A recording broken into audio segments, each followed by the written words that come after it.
Hey there, I'm Brent. In this video, I'm going to be removing this old kitchen. I have another video where I remove a European style kitchen. It's a newer style kitchen. It just unscrews. It's pretty simple to do. Now, I get a lot of comments on that video saying, hey, I've got a super old kitchen. It's all nailed. I'm going to have to use a sledgehammer. Well, you don't need a sledgehammer. You can definitely go in and use one, but in this case, it doesn't really work that well. You don't know where the pipes are. You're going to see later in this video, I got some pipes under those cabinets. I don't want to be smashing those and causing a big water problem and flooding the basement out. Also, you can see the stoves there. The fridge is also in the room, and there's some windows. You start hitting stuff with the sledgehammer, it's going to go flying around. You might cause more damage than you really want to deal with. So it's better just to slowly take things apart. You're also going to make things a lot smaller. It's easier to kind of carry out and get in the dumpster outside or in the back of a truck or whatever you're taking all the garbage to. So I just like to go at it with the Sawzall and kind of cut all the easy stuff, get rid of all the small stuff. You saw I took a crowbar and just popped all the doors off. I'm not going to bother unscrewing them. The hinges have probably been painted over 20 times, so I'm not going to be able to get a screwdriver and drill in there to undo them anyway. So we'll just Sawzall and crowbars and small hammers where needed and slowly pull this thing apart. Plumbing I just kind of get close to and try and cut around and slowly remove the wood around those so we don't cause any damage. Also, this really old house is all plaster. If you start smashing stuff too much, you might cause some problems with the plaster, with the plaster not staying attached to the walls, or you could cause some cracking or knock stuff down in other rooms. So it's just... This is kind of the only way to do it. Is just take your time and cut everything up and pry everything off.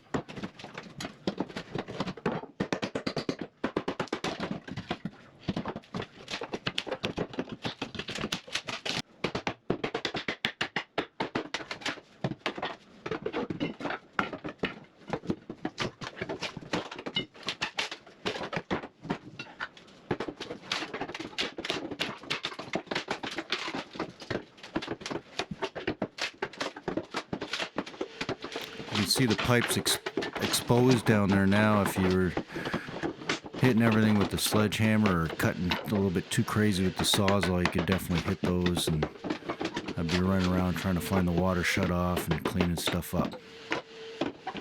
Not saying that doesn't happen, but you want to try to avoid it.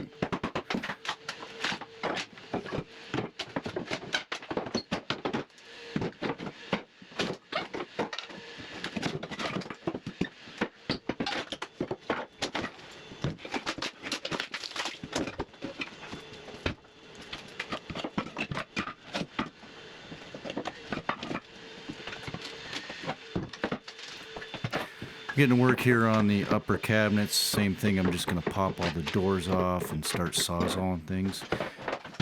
All these cabinets are made with pine, and they're solid wood for the tops and bottoms and gables and shelves and everything, but these do have a plywood backer on them. I don't know if that means they're newer or what, but this house is like 120 years old, so I doubt these cabinets would be original, so I would guess probably 40s or 50s, but who knows, I'm just guessing.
I'm just getting rid of the last little bits of this wall here, and I'm pretty much done.